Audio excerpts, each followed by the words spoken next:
In this video, I'll show you how to create a shipping label in Shopify. First of all, make sure that you are in the Shopify dashboard.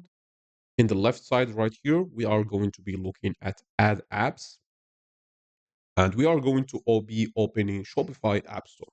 So click on Shopify App Store. You should be redirected to a new page. In the search tab right here, type in shipping label. As you can see right here, click on it. And we'll be looking for this specific app, which is called Aftership Shipping Plus Labels. It's free to use, but you are also free to use any of those other apps. So I'm going to click on it.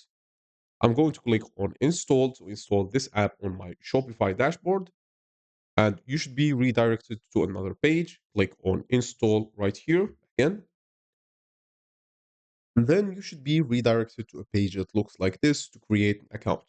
You can alternatively create an account with the Shopify account or BigCommerce or Google. I'm going to be using Google. I'll be right back. Once we have successfully created an account, all we will have to do right now is choose the ship from location. So this could be your supplier's location or your physical location. Once you have successfully added the account, you should be looking at this page right here. And now all you will have to do is click on either print a test label, which is going to be an example label for you, or print a real label if you have an order that's going on. So click on print a real label. You can create an order and you'll be good to go. And also make sure that you connect to the store so you can see the orders right here. That's it for this video. Thanks for watching.